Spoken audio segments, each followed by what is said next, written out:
Hello friends, welcome to Honey GS classes. 3rd June 2022 daily current affairs. 3rd June ఏంటి అంటే మనకి international world cycle day అని చెప్పేసి, bicycle day అని చెప్పేసి పిలుస్తాం. సో థీమ్ ఏంటి అని చెప్పేసి మనం రేపు అప్డేట్ చేస్తాం. సో ఇది ఒకటి గుర్తుపెట్టుకోవాలి. 2018 నుంచి యుఎన్ఓ అనేది దీన్ని అనౌన్స్మెంట్ చేసింది. సో మనకి ఈరోజు చూస్తే ఎకనమీ ఉంది, సైన్స్ అండ్ టెక్నాలజీ 6 అంశాలు ఉన్నాయి, ఇండియా ఇంటర్నేషనల్ రిలేషన్స్ 3 అంశాలు ఉన్నాయి, ఇండియా అంశాలు ఒక 3 ఉన్నాయి, పర్సన్స్ ఇన్ న్యూస్ అని చెప్పేసి 6 ఉన్నారు, స్పోర్ట్స్ ఒక 2 అంశాలు ఉన్నాయి, తెలంగాణ అంశాలు ఒక 2 ఉన్నాయి. ఈ పల్లె ప్రగతి అండ్ పట్టణ ప్రగతి అనేది ఈరోజు స్టార్ట్ చేస్తున్నారు. నెక్స్ట్ తెలంగాణ ఆవిర్భావ వేడుకలు ఢిల్లీలో తొలిసారిగా జరపబడింది. సో ఫస్ట్ మనం చూస్తే ఆర్బీఐ యొక్క యాన్యువల్ రిపోర్ట్ అండి. ఇది 370 పేజెస్ ఉంది అండి. సో మనకి ఎవ్రీ ఇయర్ ఆర్బీఐ అనేది ఎకనామిక్ ఇయర్ అయిపోయిన తర్వాత ఒక రిపోర్ట్ అనేది రిలీజ్ చేస్తుంది. దాని నుంచి ప్రశ్నలు మనకి తరచుగా ఫ్రీక్వెంట్గా వస్తున్నాయి. సో రిపోర్ట్ ఎప్పటిది 2021 ఏప్రిల్ 1 నుంచి 2022 మార్చి 31 వరకు. ఎవ్రీ ఇయర్ మనకి మే ఎండింగ్లో ఈ రిపోర్ట్ అనేది వార్షిక నివేదిక అనేది జారీ చేస్తుంది. ఇందులో ఏముంటుందంటే ఈ నోట్ల చలామణి, సర్క్యులేషన్లో ఎటువంటి నోట్లు ఉన్నాయని చెప్పేసి, ఎటువంటి కాయిన్స్ ఉన్నాయని చెప్పేసి, ఆర్బీఐ యొక్క ముద్రించే నోట్స్ కాయిన్స్ ఏవి అని చెప్పేసి వస్తుంది. నకిలీ నోట్లు తగ్గినాయా పెరిగినాయా, బ్యాంక్ యొక్క మోసాలు తగ్గినాయా పెరిగినాయా, ద్రవ్యోల్బణం ఎంత, ఇండియా యొక్క ఆర్థిక వృద్ధి రేటు ఎంత అని చెప్పేసి అవన్నీ దానిలో డాటా అనేది ఉంటుంది. సో మనం ఫస్ట్ ఏంటంటే నకిలీ నోట్లు అండి, ఫేక్ కరెన్సీ అనేది తగ్గిందా పెరిగిందా అంటే ఎస్ పెరిగిందనే చెప్పాలి. మనం పెరిగిందనే చెప్పాలి. ఈ నోట్ల రద్దు వెనుక ఉన్న 2 అంశాలు, బ్లాక్ మనీ అండ్ నకిలీ కరెన్సీని తగ్గించేందుకు నోట్ల రద్దు అనేది ప్రవేశపెట్టబడింది. బట్ ఆ యొక్క సంస్కరణ మనకు ఫలితాలు అందలేదని చెప్పాల్సి ఉంటుంది. సో నకిలీ నోట్లు చూస్తే మనకి పెరిగినాయి. సో ఎక్కువ అంటే 500ది పెరిగింది అండ్ 2000ది పెరిగింది. సో మనకి నకిలీ నోట్లలో ఎక్కువ పెరిగింది ఏంటిదంటే 500 రూపీస్ అనేది పెరిగింది. ఈ నకిలీ నోట్లు అనేది ఎక్కడ గుర్తించబడినాయి అంటే ఈ పెరిగినట్లలో ఓన్లీ బ్యాంకుల దగ్గర అండి. సో ఆర్బీఐ డాటా అనేది ఈ పోలీసులు పట్టుకున్నది, బయట పెట్రోల్ బంకులో పట్టుకున్నది గుర్తించదు. కేవలం బ్యాంకు దగ్గర ఉన్నది మాత్రమే గుర్తిస్తుంది. అందులో ఆర్బీఐ చూస్తే 7% అట. అంటే మొత్తం నకిలీ నోట్లు గుర్తించినారు కదా, అందులో ఆర్బీఐ 7% గుర్తిస్తే అదర్ బ్యాంక్స్ 93% అనేది గుర్తించింది. సో మనకి డాటా అవసరం లేదు, జస్ట్ నకిలీ నోట్ల శాతం అనేది పెరిగింది గుర్తుపెట్టుకోవాలి. నెక్స్ట్ అందులో 500 రూపీస్ అనేది ఎక్కువ అయిందని చెప్పేసి గుర్తుపెట్టుకోవాల్సి ఉంటుంది. సో సెకండ్ ఏంటి అంటే బ్యాంకు మోసాలు, సో ఫ్రాడ్స్. బ్యాంకు మోసాలు పెరిగినాయి అంటే ఇక్కడ మనకి సంఖ్య పరంగా పెరిగిందండి. సో నెంబర్ ఆఫ్ ఫ్రాడ్స్ సంఖ్య పరంగా పెరిగింది. బట్ ఈ మోసం యొక్క విలువ, ఈ మనీ వాల్యూ ఎంతైతే ఉందో ఆ వాల్యూ అనేది, విలువ అనేది సగానికి పైగా తగ్గిపోయింది. అంటే ఏంటి, ఇప్పుడు చిన్న చిన్న మోసాలు ఎక్కువ జరుగుతున్నాయి. మోసాల సంఖ్య పెరిగింది బట్ ఆ వాల్యూ ఎంత ఉందో ఆ వాల్యూ అనేది సగానికి పైగా 2020-21తో పోలిస్తే సగానికి పైగా తగ్గిపోయింది. ఈ బ్యాంకు మోసాలలో గవర్నమెంటే ఎక్కువ జరుగుతున్నాయి, ప్రైవేట్ కంటే గుర్తుపెట్టుకోవాలి. మొత్తం మీద చూస్తే గవర్నమెంట్ అనేది బ్యాంకు మోసం అనేది ఎక్కువ జరుగుతుంది. ఈ గౌట్లో జరిగే మోసాలు ఎక్కువ లోన్కి సంబంధించినవి. సో లోన్ పోర్ట్ఫోలియో అంటాం, లోన్ తీసుకోవడము బ్యాంకుకి కట్టకపోవడం అని చెప్పేసి. ఈ ప్రైవేట్కి ఎక్కువ ఇంటర్నెట్ మోసాలు ఎక్కువ జరుగుతాయి. ఈ కార్డు అంటే ఈ ఏటీఎం కార్డు కానీ డెబిట్ కార్డు కానీ. So internet base and card based frauds అనేవి ప్రైవేట్ బ్యాంకులు ఎక్కువ జరుగుతున్నాయి. సో మనకి ఇటువంటి ప్రశ్నలు వస్తాయంటే ఎస్ 100% వస్తాయి. మనకి స్టేట్మెంట్ రూపంలో వస్తాయి ప్రశ్నలు మనకి. సో మనం నెంబరింగ్ అనేది గుర్తుపెట్టుకోవద్దు, ఆ నెంబర్తో వచ్చిన విశ్లేషణ ఏదైతే ఉందో దాన్నే గుర్తుపెట్టుకోవాల్సి ఉంటుంది. రైట్. నెక్స్ట్ ఇది నోట్ల చలామణి, సర్క్యులేషన్ మనీ అని చెప్పేసి. సో మనకి జనరల్గా ఆర్బీఐ అనేది ఎటువంటి నోట్లు ప్రింట్ చేస్తుంది, ఎటువంటి కరెన్సీ మనకి ప్రింట్ చేస్తుంది చూస్తే ఫస్ట్ మనకి 1 రూపీ నోట్ లేదండి. సో 1 రూపీ నోటు సంతకం చేసేది ఫైనాన్స్ సెక్రటరీ అని చెప్పేసి మనము ఇంపార్టెంట్ జిఎస్ బిట్ అని చెప్తాం. బట్ లేడీ 1 రూపీ మీద సంతకం చేయడు కాబట్టి మనకు ఆ పాయింట్ ఇక్కడ అవసరం లేదు. సో 2 రూపీస్ ఉన్నది, 5 రూపీస్ ఉన్నది, 10 రూపీస్ ఉన్నది, 20 రూపీస్ ఉన్నది, 50 ఉంది, 100 ఉంది, 500 ఉంది, 1000 లేదని చెప్పాలి. సో 2000 అనేది ఉన్నది. మనకు ప్రజెంట్ ఆర్బీఐ ప్రింట్ చేసే కరెన్సీ ఏదైతే ఉందో నోట్స్ అనేది ఇవి మాత్రమే ఉన్నాయి యాజ్ పర్ ఆర్బీఐ డేటా ప్రకారం. నెక్స్ట్ మనకి కాయిన్స్ ఏమున్నాయి చూస్తే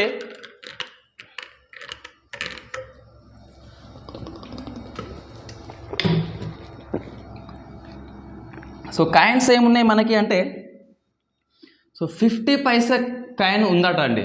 సో మనకి చెలామణిలో కనిపిస్తలేదు బట్ 50 పైసా మనకి ఉన్నది. ఎస్ 1 రూపీ ఉంది, 2 రూపీస్ ఉంది, 5 రూపీస్ ఉంది, 10 రూపీస్ ఉంది, 20 రూపీస్ కాయిన్ కూడా 2021లో ప్రవేశపెట్టిందట.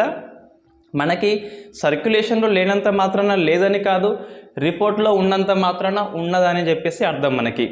సో మనకి నిన్న క్వశ్చన్ యూట్యూబ్ క్వశ్చన్కి ఆన్సర్ ఏంటి అంటే సో 50 పైసా చలామణిలో ఉంది, 20 రూపీస్ కాయిన్ చలామణిలో ఉంది.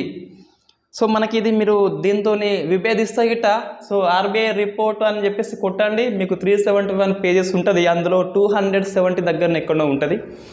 లేకుంటే సర్క్యులేషన్ మనీ అని చెప్పేసి కరెన్సీ అనే చాప్టర్ ఉంటుంది. ఆ చాప్టర్ ఇండెక్స్ చూస్తే అందులో మీకు ఇవి ఉంటాయి. రైట్, ఈ సర్క్యులేషన్ని మనం 2 టైప్స్గా డివైడ్ చేస్తాం. వాల్యూమ్ అని చెప్పేసి, సో వాల్యూమ్ అండ్ వాల్యూ అని చెప్పేసి. సో వాల్యూమ్ అంటే ఏంటంటే నెంబర్ ఆఫ్ పీసెస్, ఆ నోట్ల సంఖ్య ఏది ఎక్కువ ఉంది ఏది తక్కువ ఉంది అని చెప్పేసి. వాల్యూ అంటే ఆ విలువ మొత్తం ఎంత అని చెప్పేసి. సో మనకి వాల్యూమ్ చూస్తే ఏవి పీసెస్ ముక్కలు ఎక్కువ ఉన్నాయంటే మొత్తం మీద చూస్తే 100 రూపీస్ కాదండి, 500 రూపీస్ ఎక్కువ ఉంది. సో మనకి పేపర్ వాళ్ళు తప్పించినారు. మనం ఏం చేస్తామంటే డాటా చూడండి కంపల్సరీ 500 రూపీస్ 34% ఉంది. అవుట్ ఆఫ్ 100%లో 34% అనేది వాల్యూమ్ పరంగా ఆర్బీఐ అనేది ముద్రించింది ఎక్కువ 500 రూపీస్. ఇది ఆ 100 రూపాయలు ఇది ఏంటిదంటే అది వేరే సర్వే. వాస్తవంగా ఇండియన్స్ ఎక్కువ ఇష్టపడే నోటు ఏంటి అంటే 100 రూపాయల నోటు ఎక్కువ ఇష్టపడేది చలామణిలో ఉన్నదని కాదు అక్కడ.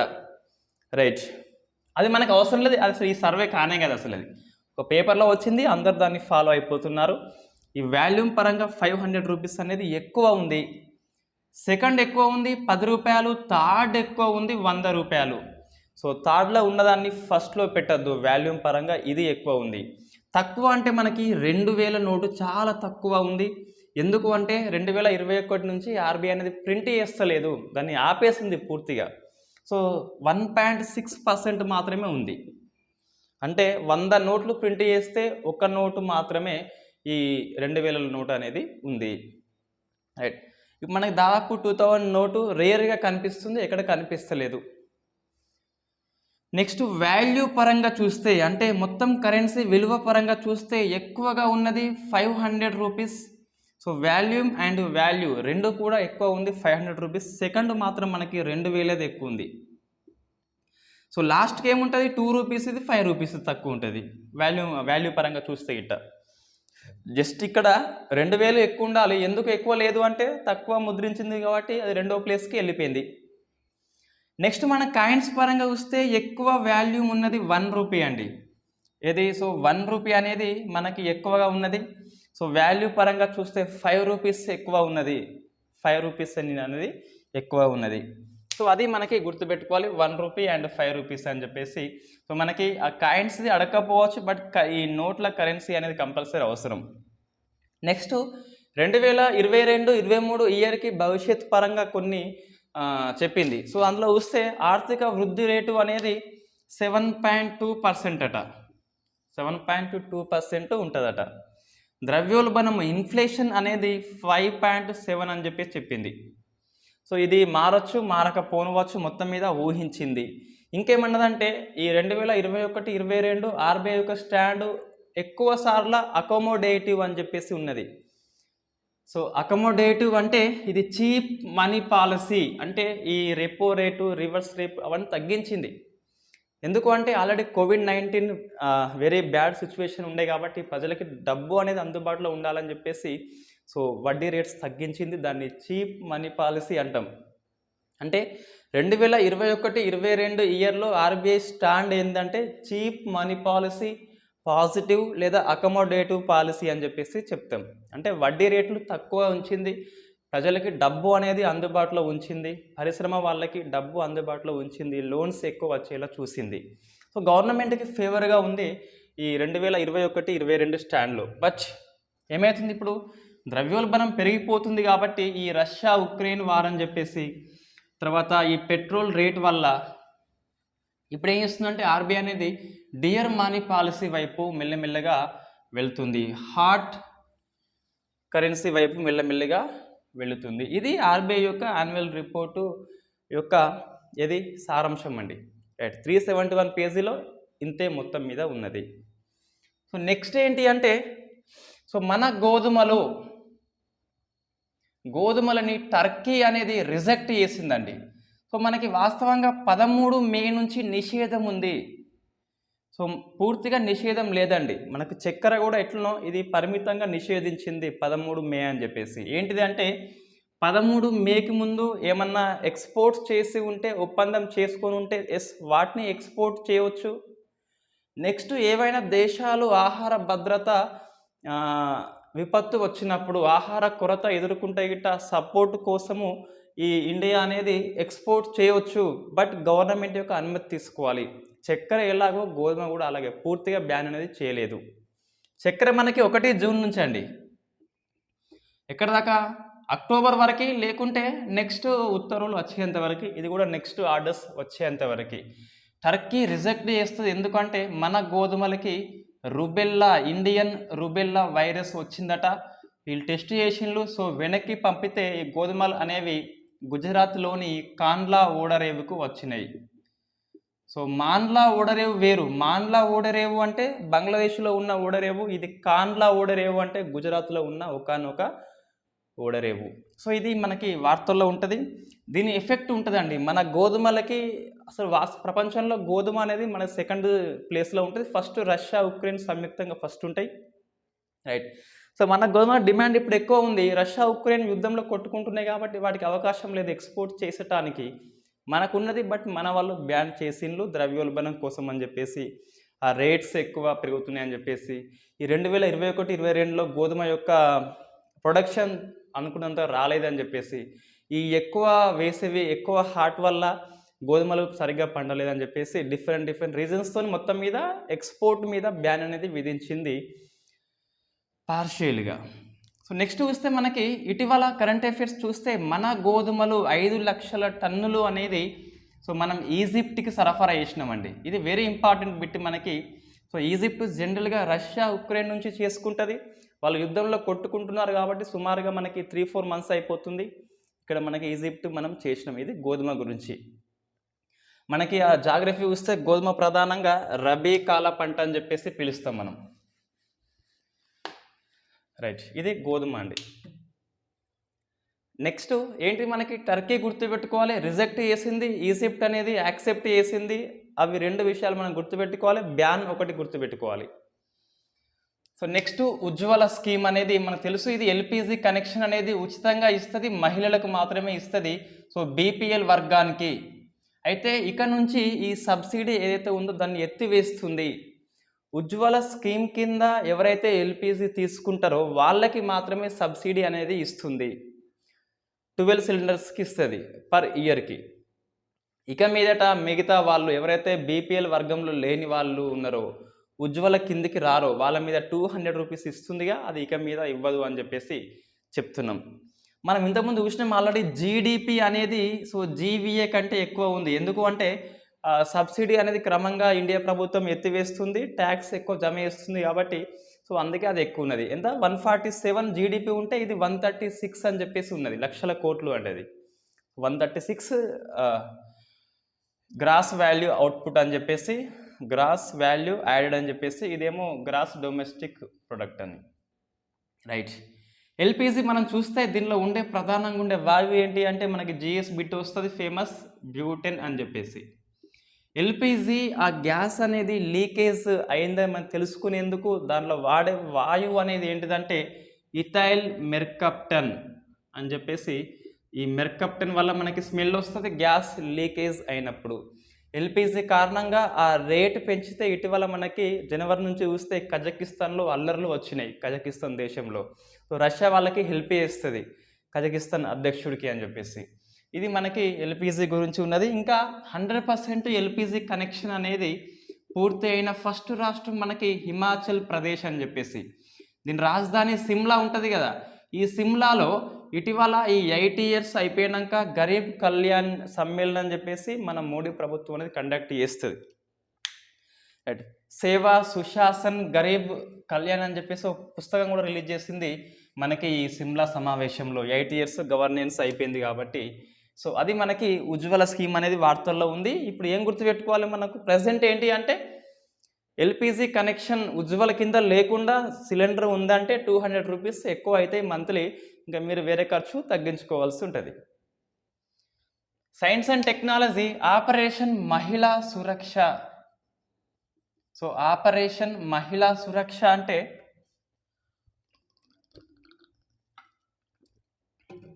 ఇది రైల్వే ప్రొటెక్షన్ ఫోర్స్ ఆర్పిఎఫ్ అనేది కండక్ట్ చేస్తుంది ఉమెన్ సెక్యూరిటీ కోసము. రైల్వేలో ఉమెన్ సెక్యూరిటీ కోసము మహిళా సురక్ష అని చెప్పేసి కొత్త ఆపరేషన్ చేపట్టింది. మనకి ఈజీగా గుర్తుంటుంది మహిళా సురక్ష అని చెప్పేసి. ఇంతకుముందు ఇదే ఆర్పిఎఫ్ అనేది మహిళా సెక్యూరిటీ కోసము సహేలి, మేరీ సహేలి అని చెప్పేసి కండక్ట్ చేసింది. మనకి ఇప్పుడు అవసరం లేదు, అది ఎప్పుడో అక్టోబర్ సెప్టెంబర్ బిట్ అది. బట్ జనవరి నుంచి మనకి ఈ ఆర్పిఎఫ్ యొక్క ఆపరేషన్స్ ఏవైతే ఉన్నాయో అవి మనకు తరచుగా వార్తల్లో ఉంటున్నాయి. ఆపరేషన్ నన్హీ ఫర్హాటే అని చెప్పేసి, ఇదేంటిది చిన్నపిల్లల రక్షణ కోసము, చిల్డ్రన్స్ రక్షణ కోసము. ఆపరేషన్ సటార్కు అని చెప్పేసి ఈ పొగాకు అక్రమ రవాణాని జరగకుండా చూసేందుకు ఆపరేషన్ సటార్క్ అని చెప్పేసి. ఆపరేషన్ ఏఏహెచ్టి అంటే హ్యూమన్ ట్రాఫికింగ్ జరగకుండా చూసేందుకు ఆపరేషన్ ఏఏహెచ్టి. ఆపరేషన్ ఉపలబ్ధు అంటే ఈ టికెట్స్ దొంగతనంగా అమ్మకుండా చూసేందుకు చేపట్టిన ఆపరేషన్ ఉపలబ్ధు.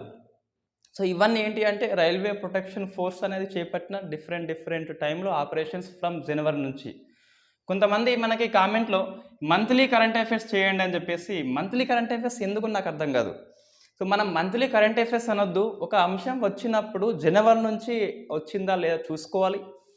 జనవరి నుంచి వస్తే నేను 100% రిపీట్ చేస్తున్నా కాబట్టి రివిజన్ అవుతుంది. మళ్ళీ మంత్లీ కరెంట్ అఫైర్స్ వల్ల మనకి టైం వేస్ట్ తప్పించి అంతకంటే ఉపయోగం అయితే ఏముండదు. రైట్, మనం క్లాసులో చెప్పినా చెప్పకపోయినా ఒక అంశం అనేది మనకి రిపీట్ అయిందంటే కంపల్సరీ మీరు ఆ పేపర్లలో బ్యాక్ వెళ్ళాలి.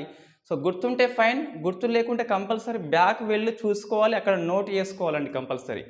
ఇట్లా రివిజన్ ద్వారా మనకు ఎక్కువ గుర్తుంటుంది. రిమెంబర్ అనేది కంపల్సరీ మనము ఆన్సర్ని ఐడెంటిఫై చేయవచ్చు. 4 ఆప్షన్స్ ఉంటాయి, ఈజీగా మనం గుర్తుపెట్టవచ్చు, రివిజన్ వల్ల గుర్తుపెట్టవచ్చు. Right, next hydrogen power car అనేది తొలిసారిగా ఈ కారుని ఆమోదించిన రాష్ట్రం ఏంటిదంటే కేరళ అండి. సో మనకి తెలుసు ఆల్రెడీ హైడ్రోజన్ ఫస్ట్ కార్ ఏంటి అంటే ఇది టొయోటో అనేది రూపొందించింది. కారు పేరు Mirai.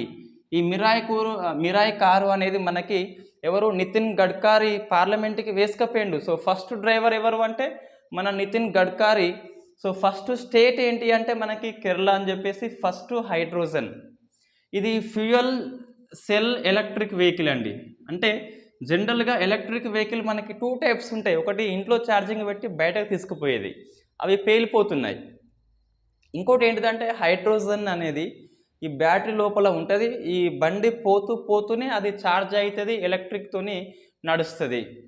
So fuel cell electric vehicle అంటే అది. సో హైడ్రోజన్ అనేది నీట్గా నీరు ఆక్సిజన్గా డివైడ్ అయిపోయి మన కరెంట్ అనేది వస్తుంది కాబట్టి. సో హైడ్రోజన్ పాలసీ మనం నెంబర్ ఆఫ్ టైం డిస్కస్ చేసి ఉన్నాం, నేషనల్ గ్రీన్ హైడ్రోజన్ అని చెప్పేసి. సో మనకి ఇక్కడ ఈ అస్సాంలోని జోర్హాట్లో 100% 99% స్వచ్ఛమైన గ్రీన్ హైడ్రోజన్ని ఉత్పత్తి చేస్తుంది ఆయిల్ ఇండియన్ లిమిటెడ్ అనే సంస్థ OIL, అస్సాంలోని జోర్హాట్లో. అది మనకి ఫేమస్ బిట్. సో నెక్స్ట్ ఏంటి అంటే మనకి largest plant so largest plant అంటే ప్రపంచంలోనే అతిపెద్ద మొక్క గుర్తించబడింది. అతిపెద్ద ఫ్లవర్ ఏంటి అంటే రఫ్లీషి అని చెప్పేసి మనకి 4th క్లాస్ బుక్లో ఉంటుంది. ఇది ప్రపంచంలో అతిపెద్ద మొక్క అండి. సో రిబ్బన్ వీడ్, ఈ మొక్క పేరు సో రిబ్బన్ వీడ్ అని చెప్పేసి. ఈ మొక్క ఏ జాతి అని చెప్పేసి మనకి ప్రశ్న వస్తుంది. సముద్రపు గడ్డి జాతి అంటే సీ గ్రాస్. సో ఇది ఆస్ట్రేలియాలోని షార్క్ బే అనే సముద్రంలో కనుగొన్నారు. సో షార్క్ బే ఎక్కడ ఉంది? ఇది ఆస్ట్రేలియాలో ఉంది. సో మనకి ప్రపంచంలోనే అతిపెద్ద మొక్క అని చెప్పేసి దేన్ని పిలుస్తామంటే ఇక మీదట రిబ్బన్ వీడ్ అని చెప్పేసి. సుమారుగా ఇది 4500 సంవత్సరాల క్రితమే ఇది పుట్టిందట. సో అన్ని ఏళ్ళు పెరిగింది కాబట్టి చాలా పెద్దగా ఉంది అని చెప్పేసి చెప్తాం. సుమారుగా 20,000 స్క్వేర్ మీటర్స్ ఎంత ఉందండి ఇది. రైట్. మన ఇండియాలో అతిపెద్దది ఏంటి అని చెప్పేసి మనకు తెలుసు ఆల్రెడీ, బనియన్ ట్రీ అని చెప్పేసి పిలుస్తాం. రైట్. పుష్పం అంటే రఫ్లీషియా, రిబ్బన్ వీడ్ అంటే అతిపెద్ద మొక్క అని చెప్పేసి. నెక్స్ట్ ఈ స్కిన్. సో ఎలక్ట్రానిక్ స్కిన్ అనేది మన రవీందర్ దాహియా నాయకత్వంలో, ఈయన ఇండియా సంతతి బట్ బ్రిటన్లో ఉన్నాడు. సో రవీందర్ దాహియా నాయకత్వంలో లేదా ఆధ్వర్యంలో Glasgow university. So Glasgow university అనేది స్పర్శ కలిగిన ఎలక్ట్రానిక్ స్కిన్ని రూపొందించింది. ఇది రోబోస్కి ఇస్తారట. సో అది హార్ట్ని గుర్తిస్తుంది, కోల్డ్ గుర్తిస్తుంది. ఇక మీదట రోబో అనేది సో నీళ్లు పోస్తే సపరేట్గా ఉంటుంది ఇంతకుముందు, ఇప్పుడు కొంచెం చల్లగా ఉందని చెప్పేసి చెప్తుంది. సో స్పర్శ జ్ఞానం కలగజేసే ఎలక్ట్రానిక్ స్కిన్ ఫస్ట్ టైం ఎవరు అంటే రవీందర్ దాహియా, మన ఇండియన్ వ్యక్తి కాబట్టి ఇంటర్నేషనల్ లెవెల్ ఒక రికార్డ్ కాబట్టి మనం గుర్తుపెట్టుకోవాల్సిన అవసరం ఉంటుంది. సో గ్లాస్గో మనకి COP26 సమ్మిట్ జరిగింది. COP26 ప్రపంచ వాతావరణ మార్పుల మీద జరిగే ఒక మీటింగ్, కాప్ అని చెప్పేసి పిలుస్తాం. అందులో 26th అనేది ఇటీవల నవంబర్లో గ్లాస్గోలో జరిగింది. గ్లాస్గో అని చెప్పేసి. COP27 అనేది ఈజిప్టులో జరగబోతుంది 2022లో. Right. Next Karnataka health promotion trust. So KHPT ఇది మనకి వార్తల్లో ఉంది అండి. కర్ణాటక హెల్త్ ప్రమోషన్ ట్రస్ట్ అనేది USAID సహకారంతో, USAID మనకు ఇండియాలో ఒక సంస్థకి UNO ఒక సంస్థ ఒప్పందం చేసుకున్న ఫండింగ్ అందించిన మనకి ప్రశ్న వస్తుంది. So United states agency of international development అని చెప్పేసి ఆ సంస్థ సహకారంతో KHPT ఒక పని చేస్తుంది. దేనికోసం అంటే సో టీబీ నిర్మూలన కోసము. టీబీ మొత్తం పనిచేస్తుందంటే కేవలం 4 స్టేట్స్ మాత్రమే పనిచేస్తుంది. 4 స్టేట్స్ ఏంటి అంటే ఒకటి ఫస్ట్ కర్ణాటక ఉంది కాబట్టి కర్ణాటక, అండ్ మన తెలంగాణ కూడా కాబట్టి మనం గుర్తుపెట్టుకోవాలి తెలంగాణ, అండ్ 3వది అస్సాం, అండ్ 4th బీహార్. ఈ 4 స్టేట్స్లో ట్యూబీ అంటే క్షయ వ్యాధి కోసము నిర్మూలన కోసం కృషి చేస్తుంది కర్ణాటక హెల్త్ ప్రమోషన్ ట్రస్ట్ అని చెప్పేసి. దీనికి USAID అనే సంస్థ ఫండింగ్ అనేది అందిస్తుంది. మనకు టీబీ వార్తల్లో ఉంది. ఎట్లా ఉంది? టీబీ అనేది WHO ఏమన్నది 2030 కల్లా ఎండ్ చేద్దామన్నది. ఇండియా ఏమంటుంది?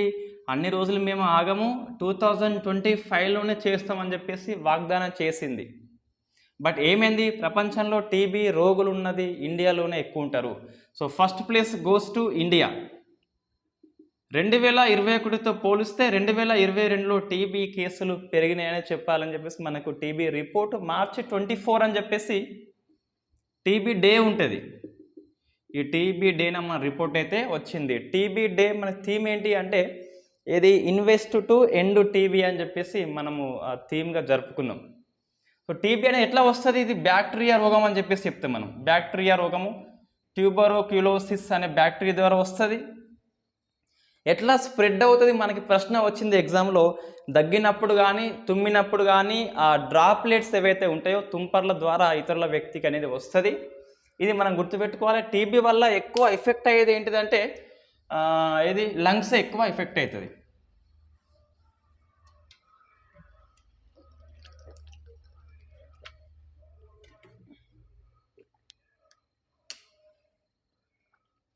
నెక్స్ట్ ఎల్ఎంటీ అండి. సో మనకి ప్రపంచంలోని ఫస్ట్ ఎల్ఎంటీ ఉత్తరాఖండ్లోని నైనిటాల్లో దేవస్థల్లో పెట్టబడింది. సో లిక్విడ్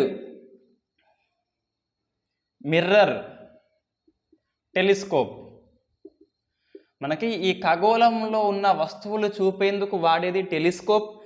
జనరల్ టెలిస్కోప్ అనేది ఈ అల్యూమినియం రేక్ ఏదైతే ఉందో దాంతో కోటింగ్ చేయబడి ఉంటుంది, అది ఈజీగా మనకి మిర్రర్ని ఏర్పరుస్తుంది. బట్ ప్రపంచం మొత్తంలోనే వెరీ ఫస్ట్ టైం ఈ అల్యూమినియం రేకు కాకుండా లిక్విడ్ని ఉపయోగించినారు. ఆ లిక్విడ్ మనకి పాదరసం అండి, మెర్క్యూరీ అని చెప్పేసి పిలుస్తాం కదా. సో ఇది మెర్క్యూరీ. పాదరసం ఉపయోగించి ఫస్ట్ మిర్రర్ అనేది ఇండియా లోపల, ఇది ఎక్కడ అంటే ఉత్తరాఖండ్లో, హిమాలయాల్లో ఉన్న ఉత్తరాఖండ్, ఆ ఉత్తరాఖండ్లో నైనిటాల్, ఈ నైనిటాల్లో ఆర్యభట్ట రీసెర్చ్ ఇన్స్టిట్యూట్ దగ్గర ఉన్న దేవస్థల్లో, సో దేవస్థల్లో హిమాలయాలు, ఉత్తరాఖండ్, నైనిటాల్లో ఆర్యభట్ట రీసెర్చ్ ఇన్స్టిట్యూట్ అండ్ దేవస్థల్లో దీన్ని పెట్టబడింది. అక్కడ నుంచి అది ఖగోళంలో ఉన్న వస్తువులని ఫోటో తీస్తుంది. ప్రపంచంలోనే ద్రవీకృతమైన మిర్రర్ ఫస్ట్ది ఖగోళ వస్తువుల కోసము. జనరల్గా మనకి అల్యూమినియం రేకు అనేది దానికి కోటింగ్ చేయబడి ఉంటుంది, దీని ప్లేస్లో పాదరసం అనేది వచ్చింది. సో మనకి ఈ పాదరసం మీద మనకి ప్రశ్న, ఈ మార్చి మాసం లేదా ఫిబ్రవరి మాసంలో కరెంట్ అఫైర్స్ ఏంటి అంటే, పాదరసం అక్రమ రవాణాని అరికట్టేందుకు ఈ మినిమేటా కన్వెన్షన్, సో మినిమేటా కన్వెన్షన్ని రూపొందించిన దేశం ఏంటిది, లేదా సమ్మిట్ ఎక్కడ జరిగింది? మీరు ఇది ఆన్సర్ చేయండి. ఏంటిది? మినిమేటా కన్వెన్షన్ అనేది పాదరసం యొక్క అక్రమ రవాణా నిరోధించేందుకు ఉద్దేశించబడింది. సో ఇది ఎక్కడ జరిగింది అని చెప్పేసి మనకు ప్రశ్న వస్తుంది. మార్చి మాసం ఫిబ్రవరి ఎండింగ్ మాసంలో ఉన్న కరెంట్ అఫైర్స్ ఇది. రైట్. ఈ మినిమేటా వ్యాధి అని చెప్పేసి ఆ జపాన్లో ఈ పాదరస కాలుష్యం వల్ల వచ్చిన వ్యాధే మినిమేటా వ్యాధి అని చెప్పేసి, ఇది ద్రవ రూపంలో ఉన్న ఒకానొక లోహం అని చెప్పేసి పిలవచ్చు. ఇది ఈ థర్మామీటర్లో దీన్ని వాడతారని చెప్పేసి చెప్తాం. దీన్ని క్విక్ సిల్వర్ అని చెప్పేసి కూడా పిలుస్తాం. అవన్నీ మనకి జనరల్ సైన్స్లో ఉన్న ఉపయోగాలు.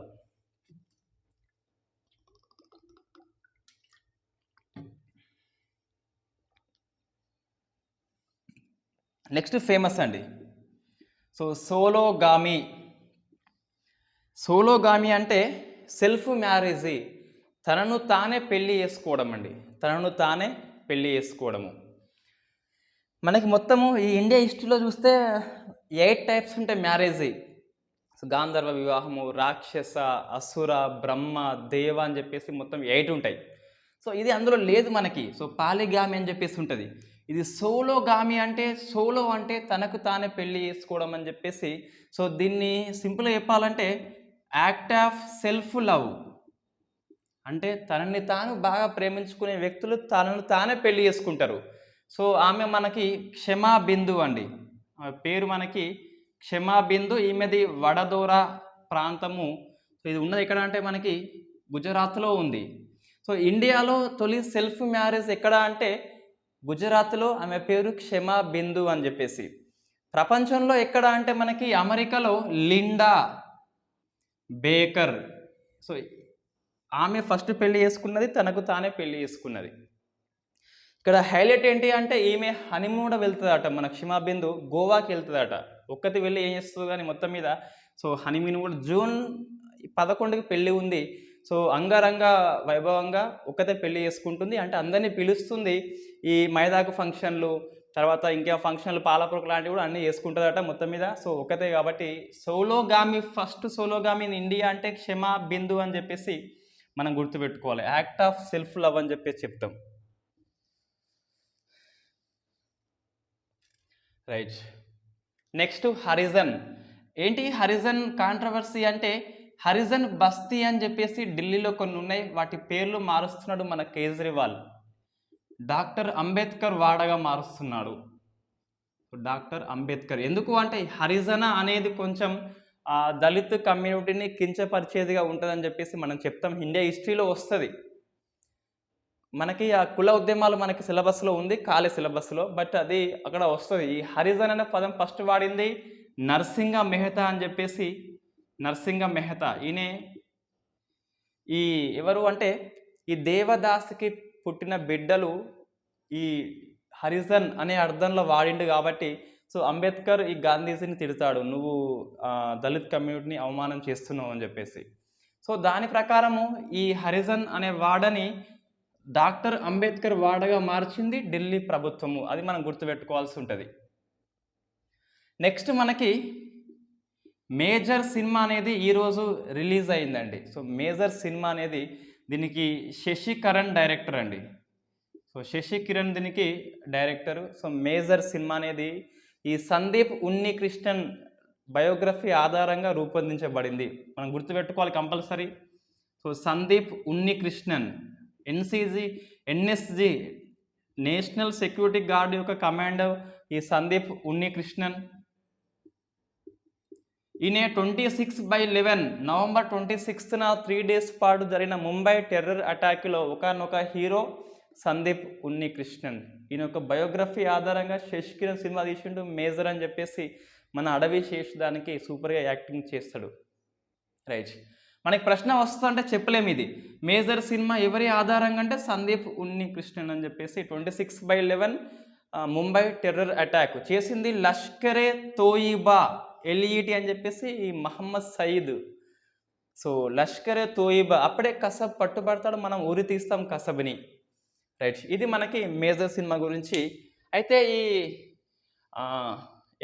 26/11 సినిమాలో ఈ స్టోరీ ఏంటి అంటే మనకి తాజ్ మహల్ హోటల్లో జరిగిన ఇన్సిడెంట్ అండి.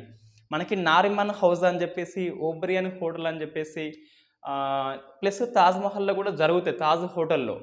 బట్ ఇక్కడ మనకి స్టోరీ ఏంటి అంటే ఓన్లీ ఫర్ తాజ్ హోటల్. ఈ తాజ్ హోటల్లో ఉగ్రవాదుల అరికట్టేందుకు చర్య ఏంటి అంటే ఎన్ఎస్జి యొక్క చర్య ఆపరేషన్ బ్లాక్ టోర్నడో. అది మనం గుర్తుపెట్టుకోవాలి.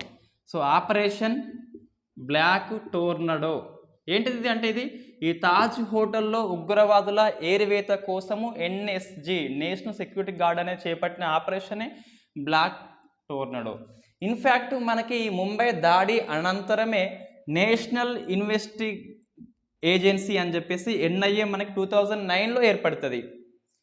ఇది ఒక స్టాచ్యుటరీ బాడీ అని చెప్పేసి మనం చెప్పినాం. So NIA. సినిమాలో ప్రశ్నలు వస్తాయండి కంపల్సరీ. హిస్టారికల్ బేస్లో ఉన్నప్పుడు కంపల్సరీ ప్రశ్న వస్తుంది.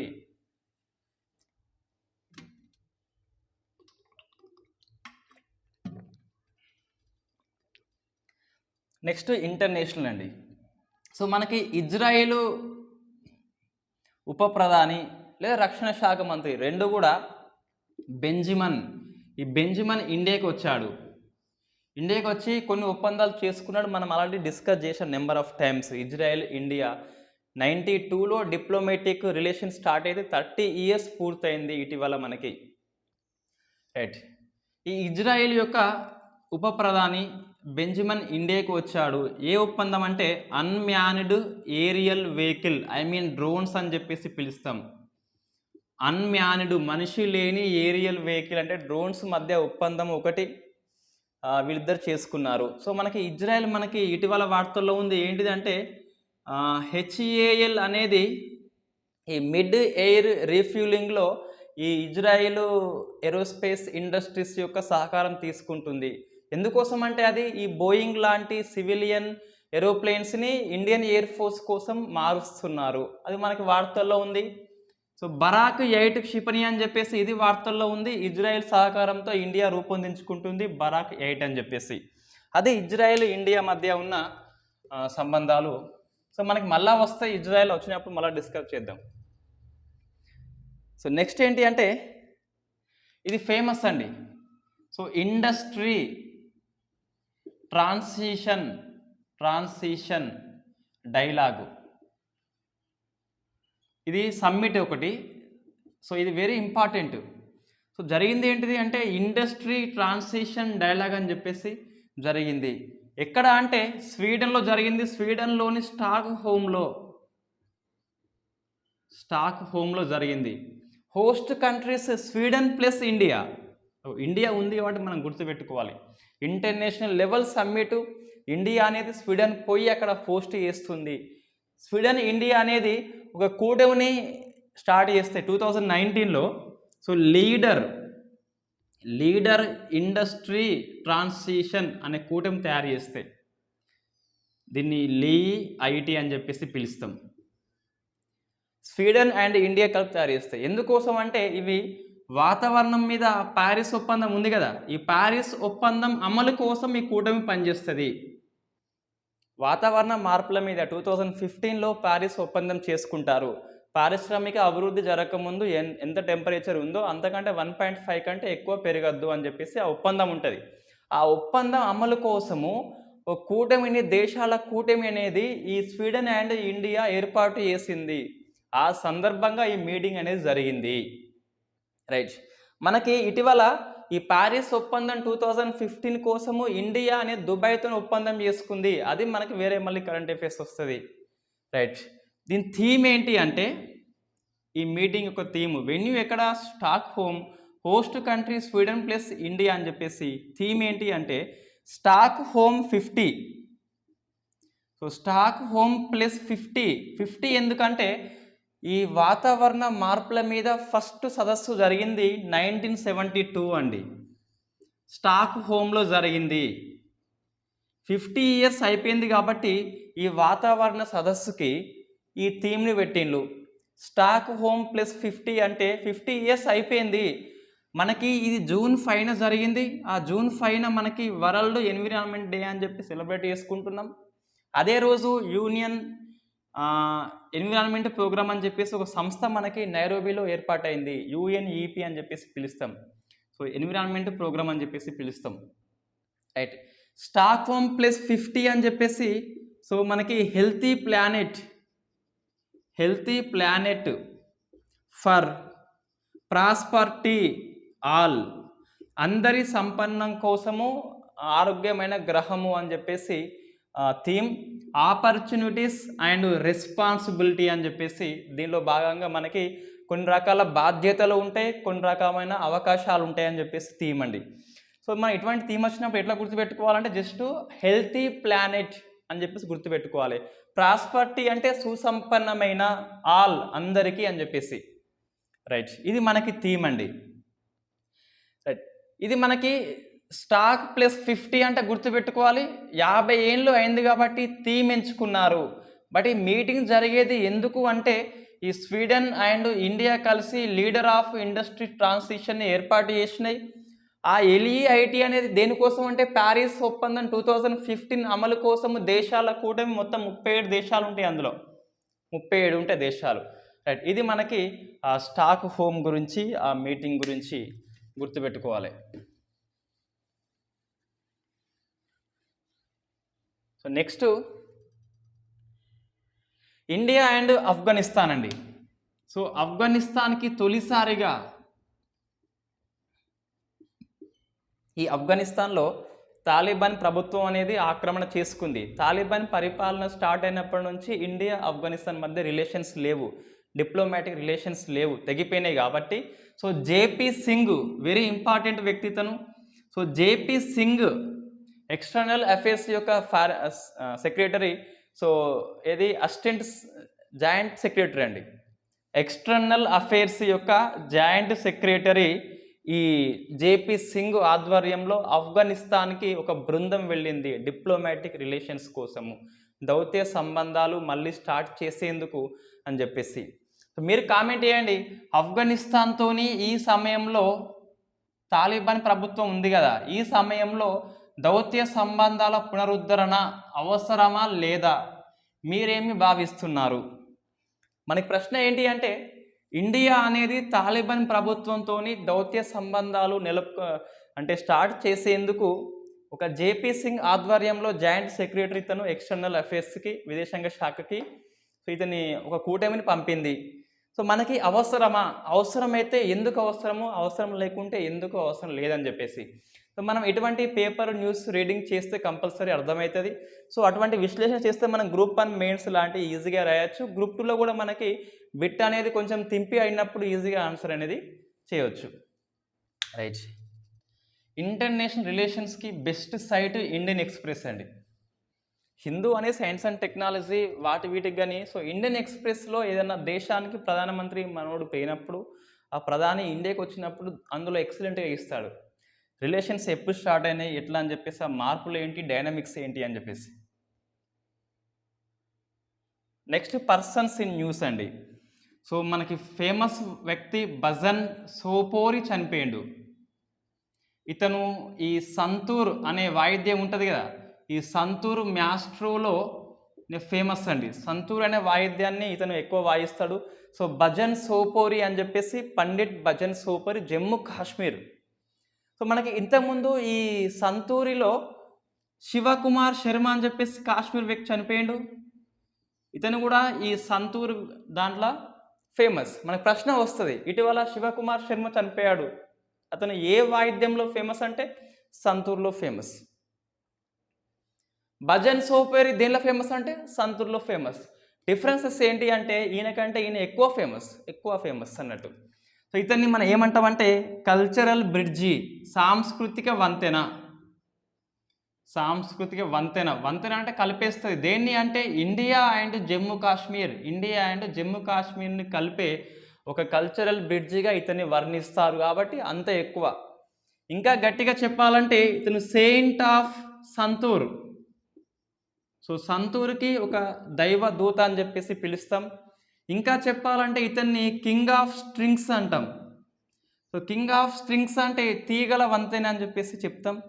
ఈ పద్మశ్రీ వచ్చింది, జమ్మూ కాశ్మీర్ జీవితకాల సాఫల్య పురస్కారం వచ్చింది, తర్వాత సంగీత్ నాటక అకాడమీ అవార్డు వచ్చింది, ఈజిప్ట్ యొక్క నేషనల్ ఫ్లాగ్ అనేది అవార్డు వచ్చింది. సో మనకి ఈజిప్ట్ వస్తే మనకి ఏం గుర్తుకు రావాలి, గోధుమలు 5 lakhs tons అనేది పంపించింది రష్యా ఉక్రెయిన్ కాకుండా ఇండియా అని చెప్పేసి. సో ఇది మనకి Bhajan Sopori, santoor maestro, saint of santoor అని చెప్పేసి. సో మీరు కామెంట్ చేయండి, నేను రేపు ఆన్సర్ చెప్తాను మొత్తం మీద. ఇటీవల మనకి జనవరి నుంచి చనిపోయిన సంగీత విద్వాంసులు, కర్ణాటిక్ సంగీత్ కథాకేలి కావచ్చు, మన ఫేమస్ లతా మంగేష్కర్ జీ కావచ్చు, డిఫరెంట్ వాళ్ళు చనిపోయిండు. సో మొత్తం మనకి 19 మంది మరణించారండి. ఓన్లీ సంగీతం సంబంధించిన వాళ్ళే 19 మంది మరణిస్తారు. ఈ ఒడియా అండ్ ఈ సంతూర్ వాళ్ళు దానిలో ఎక్కువ ఉంటారు. సంతూర్ మనకి 2 ఉన్నాయి, ఒడియా వాళ్ళు ఉన్నారు. సో వాళ్ళు ఎవరని చెప్పేసి మీరు కామెంట్ చేసే ప్రయత్నం చేయండి. సో మనం జనవరి నుంచి రెగ్యులర్ క్లాస్ చెప్తున్నాం కాబట్టి ఆ నోట్స్లో కంపల్సరీ ఉంటాయి. సో నెక్స్ట్ ఏంటి అంటే ఇంకోళ్ళు చనిపోయిండ్లు, అంజలి అని చెప్పేసి. సో అంజలి పొన్నుస్వామి, ఈమె ఎవరంటే మలేషియా. మలేషియా అయితే మనం గుర్తుపెట్టుకోవాలంటే ఈమెకి ఇండియాతో లింక్ ఉన్నది.